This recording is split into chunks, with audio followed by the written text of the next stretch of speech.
Okay students, so we are going to start a new exercise which is 9.3.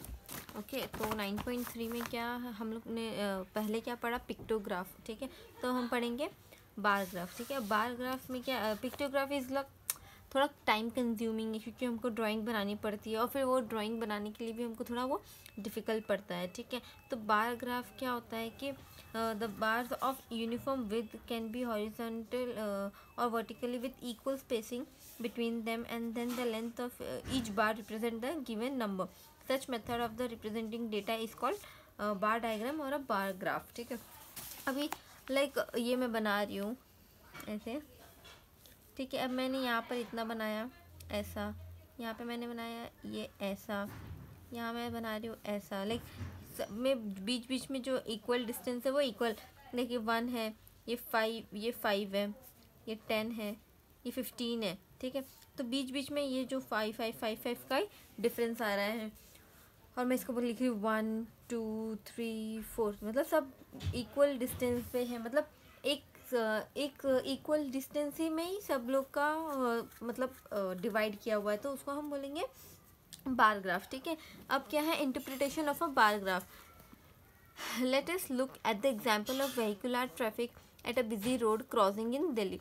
अब एक busy road है जहाँ मतलब बहुत ट्रैफिक होता है वहाँ पर, तो which was study bye traffic police. अब ट्रैफिक पुलिस ने उसके ऊपर देखा है कि मतलब पर्टिकुलरली डे में कितने लोग, कितनी व्हीकल्स आप पास होती है वो, और वहाँ पर कितनी व्हीकल्स कितने बजे पास होती है. लाइक 6 से 7 बजे कितनी व्हीकल्स पास होती है, 7 से 8 में कितनी व्हीकल्स पास होती है. तो वो 6 बजे से लेके दोपहर के 12 बजे तक देखता है और उसको एक बार ग्राफ में ड्रॉ करता है. तो वो जब देखता है तो कितना मिलता है, लाइक वो एक बार ग्राफ बनाता है. ठीक है, ऐसे, और वो यहाँ लिख देता है 100 200 300 400 5 6 7 8 9 10 100 1000 1100 1200. ये इतनी व्हीकल्स का उन्होंने यहाँ लिखा है, नंबर ऑफ व्हीकल्स. और टाइम इंटरवल्स मतलब कितने बजे से कितने बजे तक. ओके, तो 6 से 7, 7 से 8 बजे, 8 से 9 बजे, 9 से 10, 10 से 11, 11 से 12, तो ऐसे देखता है. ठीक है, अब यहाँ पर 100 है तो वो 6 से 7 बजे, मतलब 100 का देखो ये बीच में आ रहा है, मतलब 200 और 100 के बीच में आ रहा है, तो मतलब 150. तो 6 से 7 में कितनी व्हीकल्स पास होती है, 150 व्हीकल्स पास हो रही है.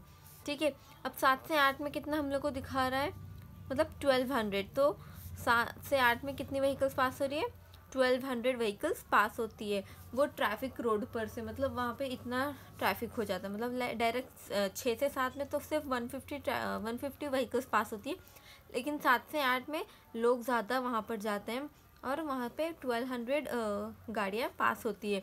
और 8 से 9 में कितनी होती हैं, 1000. ठीक है, तो वो 1000 व्हीकल्स इसमें पास होती है. 9 से 10 में 900. ओके, देन 10 से 11 में कितनी होती है. आप ऐसे स्केल रख के भी देख सकते हो, तो हमारे पास स्केल नहीं है अभी, तो मैं ऐसे देख रही हूँ. तो लाइक वो इधर 600 700 के बीच में आ रहा है, लाइक 640 समथिंग में आ रहा है. और ये कितना पास हो रहा है, ये है कुछ पास हो रहा है.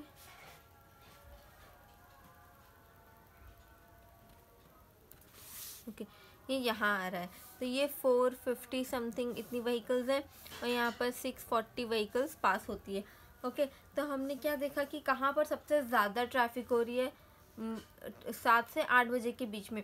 उसके बाद 8 से 9, उसके बाद 9 से 10. ये मतलब ये तीनों जो है यहाँ पर सबसे ज़्यादा ट्रैफिक हो रही है. ठीक है, और जो सेकेंड और हम लोग का उससे कम कम होते जा रहा है. अब सबसे कम किस में है, 6 से 7 बजे. इसके बाद कौन सा है, 11 से 12, दोपहर के 11 से 12 में 450 व्हीकल्स पास होती हैं. तो हमको ऐसे ऐसे करके अपना बार ग्राफ कंप्लीट करना पड़ेगा. ओके, देन एक और है लाइक, हाँ, अब यहाँ पर क्या दिया हुआ है कि the total trafficking during the 2 peaks are 8 to 10 AM shown by the 2 long bar is 1000 plus 900.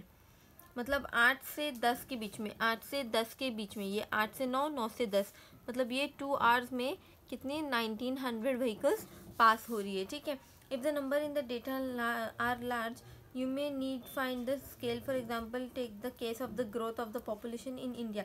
अब ये तो हम लोग ने इजीली फाइंड कर लिया, लेकिन अगर जो पॉपुलेशन है रहती है इंडिया की, हम वो कैसे फाइंड करेंगे?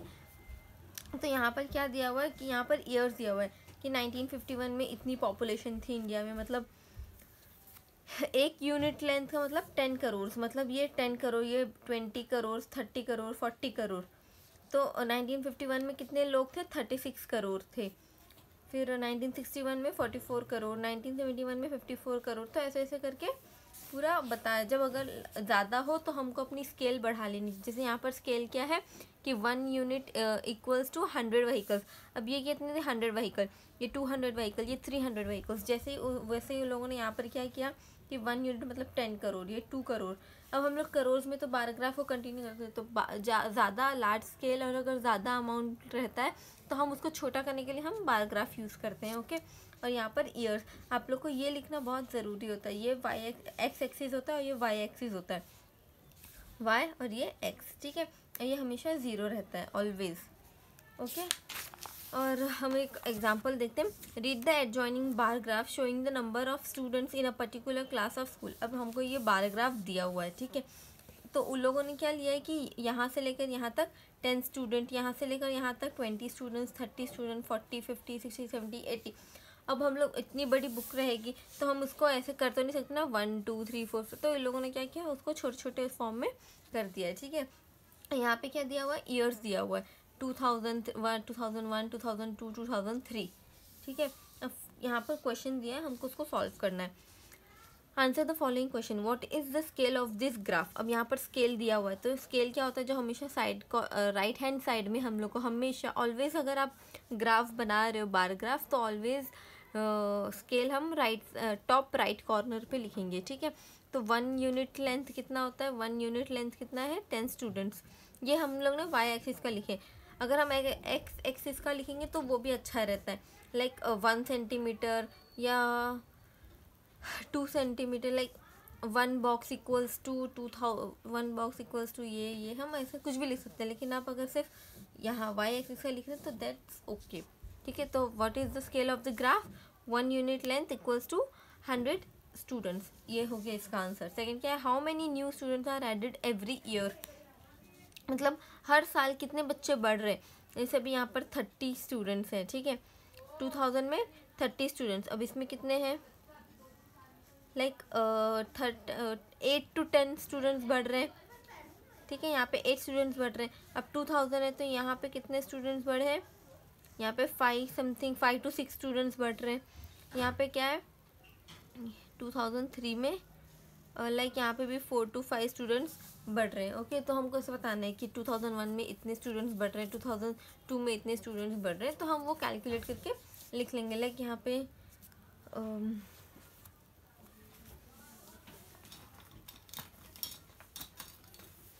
आप ऐसे करके देख लो, ऐसे करेंगे तो हमको पता चल जाएगा। ओके। तब ये कितना है? लाइक 2 स्टूडेंट्स कम है तो यहाँ पे 8 स्टूडेंट्स हम लिख देंगे। 8 स्टूडेंट इंक्रीज हो रहे हैं। फिर ये कितना है? यहाँ पे भी 7 स्टूडेंट इंक्रीज हो रहे हैं।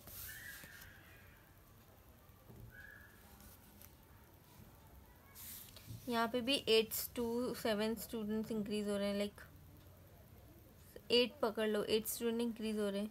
यहाँ पर भी 80 हो रहे हैं, 80 हो रहे हैं, ठीक है। तो यहाँ पर कितने स्टूडेंट्स इंक्रीज हो रहे हैं? हर साल 8 स्टूडेंट इंक्रीज हो रहे हैं, ठीक है। तो सेकंड क्वेश्चन क्या रहेगा? सेकंड आंसर कि हाउ मेनी, यहाँ पर क्या है? How many new students are added every year. तो 8 new students are added every year. Is the number of students in the year 2003 was twice than the year 2002।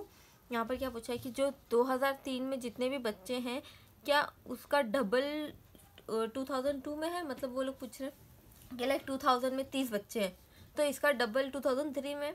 तो answer क्या आएगा? No, क्योंकि यहाँ पर सिर्फ 58 समथिंग स्टूडेंट्स है। Okay.